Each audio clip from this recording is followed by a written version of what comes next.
ഇത് എനിക്കറിയില്ല, അക്കാദമി ഔദ്യോഗികമായിട്ട് പ്രതികരിച്ചോ എന്നറിയില്ല. ഞാൻ അക്കാദമി ഭാരവാഹിയാണെങ്കിൽ പോലും. കാരണം IFFKയുടെ തുടക്കം തൊട്ട് ഞങ്ങൾ ഭയങ്കരമായിട്ടുള്ളൊരു ടെൻഷനായിരുന്നു. കാരണം എത്രയോ വിദേശത്ത് നിന്ന് വരുന്ന നമ്മുടെ ഫിലിം മേക്കേഴ്സിൻ്റെ വിസ പോലും കൃത്യസമയത്ത് ഇവിടെ വന്നിരുന്നില്ല. അപ്പോൾ ഇതുവരെ ഇല്ലാത്ത രീതിയിൽ കഴിഞ്ഞ 29 IFFK വരെ ഇല്ലാത്ത രീതിയിലേക്ക് ഇവിടെ കേന്ദ്ര ഏജൻസി അടക്കം ഇടപെടുന്ന രീതിയിലേക്കടക്കം വന്നിരിക്കുകയാണ്. ഇത് നമുക്കങ്ങനെ ചിരിച്ച് തള്ളാൻ പറ്റുന്ന ഒരു വിഷയമല്ല. ഇപ്പം കഴിഞ്ഞ ദിവസം റിസൾട്ട് എന്തുമായിക്കോട്ടെ, ജയിക്കാം.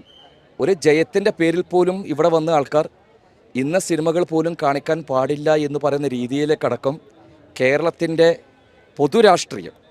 രാഷ്ട്രീയമല്ല പറഞ്ഞു, കേരളത്തിൻ്റെ പൊതുരാഷ്ട്രീയം മാറുന്നു എന്നത് ഭീതി പടർത്തുന്നൊരു കാര്യമാണ്. അതിൻ്റെ ഭാഗമാണ് സിനിമകൾ ഇല്ലാതാക്കുന്നു. കാരണം ലോകത്തിൽ ഒരുപക്ഷെ ഏറ്റവും വലിയ ഫെസ്റ്റിവലുകളുണ്ട്. നമ്മുടെ IFFK ആണ് ലോകത്തിലെ ഏറ്റവും വലിയ ഫെസ്റ്റിവൽ എന്നൊരു അവകാശമില്ല. പക്ഷേ ലോകത്തിൽ ഇത്രയധികം ജനകീയ പങ്കാളിത്തമുള്ള ഒരു ഫിലിം ഫെസ്റ്റിവൽ എവിടെയാണ് നിങ്ങളെ പറയേണ്ടത്? കാരണം എൻ്റെ ചെറിയ അറിവുകളേ ഉള്ളൂ, എനിക്കറിയില്ല, ഇല്ല എന്നാണ് അറിയാൻ സാധിച്ചത്. അതില്ലാതാക്കുക എന്നതാണ് ഒരു കൂട്ടരുടെ ലക്ഷ്യം. ഇപ്പം ഇന്ത്യയിൽ തന്നെ വളരെ നന്നായിട്ട് പോയ ഫെസ്റ്റിവലുകൾ ഉണ്ടായിരുന്നു. കൽക്കത്ത ഫെസ്റ്റിവലായാലും ഡൽഹി, അതൊക്കെ ഇല്ലാതായി മാറി. ബാംഗ്ലൂർ ആയാലും ഗോവ, ഇഫ്യു ഒക്കെ മറ്റൊരു തരത്തിലേക്ക് മാറി. പക്ഷെ അപ്പോഴും വളരെ കൃത്യമായിട്ട് നിങ്ങളിവിടെ ആലോചിച്ച് നോക്കൂ, താങ്ങാൻ പറ്റാത്തതിനും അപ്പുറമാണ് ഈ 30ാമത് IFFK പോലും ഈ ചലച്ചിത്ര പ്രേമികളുടെ പങ്കാളിത്തം കൊണ്ട് ഈ ഫെസ്റ്റിവൽ അത്രയും ഗംഭീരമാക്കുന്നത്. ഇനി വരും വർഷങ്ങളും അങ്ങനെ തന്നെയായിരിക്കും.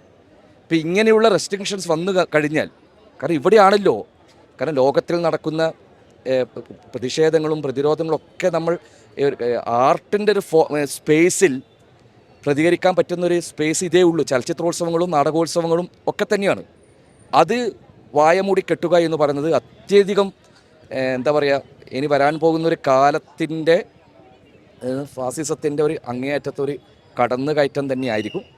പിന്നെ അതിൻ്റെ കൂടുതലായിട്ടും എനിക്ക് തോന്നുന്നു വരും ദിവസങ്ങളിൽ ചലച്ചിത്ര അക്കാദമിയുടെ ഭാരവാഹികൾ, ഞാനടക്കമുള്ളവർ പ്രസ്സിനെ അഭിമുഖീകരിക്കണം എന്നതിനാണ് എൻ്റെ ഒരു അഭിപ്രായം. എന്നുവെച്ചാൽ എനിക്ക് കൃത്യമായിട്ട് ഇപ്പോൾ പറയാൻ സാധിക്കില്ല, ഞങ്ങളുടെ കമ്മിറ്റി കൂടിയിട്ടില്ല. അപ്പോൾ കുറേയും കൂടി ഡീറ്റെയിൽഡായിട്ട് എങ്ങനെ സംഭവിക്കുന്നു എന്നതിനെക്കുറിച്ച് അക്കാദമി പൊതു സമൂഹത്തെ അറിയിക്കണം. അല്ല, ഇത് ഒരുപാട് സംശയങ്ങൾ ഉണ്ടാക്കുന്നുണ്ട് അതെന്താണെന്നുള്ളത്. കാരണം ഒരിക്കലും നടക്കാൻ പാടില്ല. അതിന് മുഴുവൻ മാധ്യമങ്ങളും, നമ്മുടെ ഒരു മാധ്യമങ്ങൾ എന്ന് പറയുന്നില്ല, മുഴുവൻ ചലച്ചിത്ര പ്രേമികളും ഇതിനെതിരെ ശക്തമായിട്ടുള്ള പ്രതിഷേധ ശബ്ദം ഉയർത്തണം എന്നാണ് എൻ്റെ ഒരു പക്ഷം. ചേട്ടാ, തിരുവനന്തപുരം കോർപ്പറേഷൻ BJP ഭരണത്തിൽ വന്നു. അപ്പം ഇനി അതിനെപ്പറ്റി എന്താണെന്നുള്ളത് ആളുകൾക്ക് ഇപ്പം ഒരു ഭയം തന്നെയാണ് ഇപ്പം മുന്നിൽ നിൽക്കുന്നത്. അതിനെക്കുറിച്ച് എന്താണ് പറയാൻ? അല്ല, അതൊന്നും എനിക്ക് പറയാൻ പറ്റില്ല. കാരണം എന്താ പറയുക, അതൊക്കെ അവർ ഭരിച്ച് തുടങ്ങുമ്പോഴാണ്.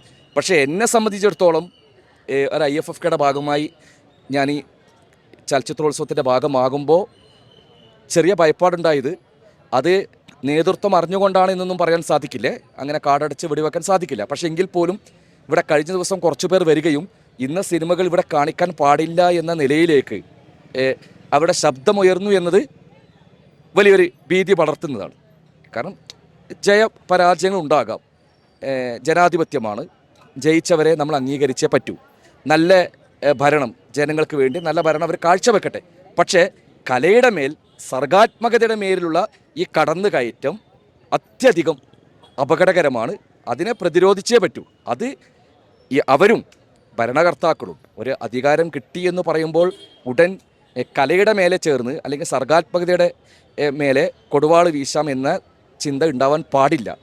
കാരണം കലാകാരന്മാർ എന്നും ശബ്ദിക്കൽ, അവരുടെ മാധ്യമം എന്ന് പറഞ്ഞ ഏത് മാധ്യമമാണോ, ഞാനിപ്പോൾ ഒരു സിനിമാക്കാരനാണ്, നാടകക്കാരനാണ്, ഇപ്പോൾ എൻ്റെ മാധ്യമം രണ്ടുമാണ്.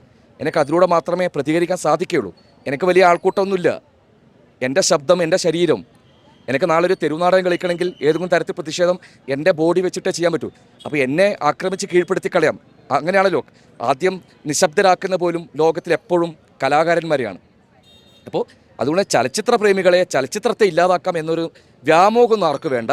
അത് ഇവിടുത്തെ ചലച്ചിത്ര പ്രേമികൾ വളരെ ശക്തമായിട്ട് പ്രതിരോധിക്കുകയും അതിനെ ഇല്ലാതാക്കുകയും ചെയ്യും. ഭരണം അവർ നല്ല രീതിയിൽ നടത്തട്ടെ. അതൊന്നും ജനാധിപത്യമാണ് അല്ലേ.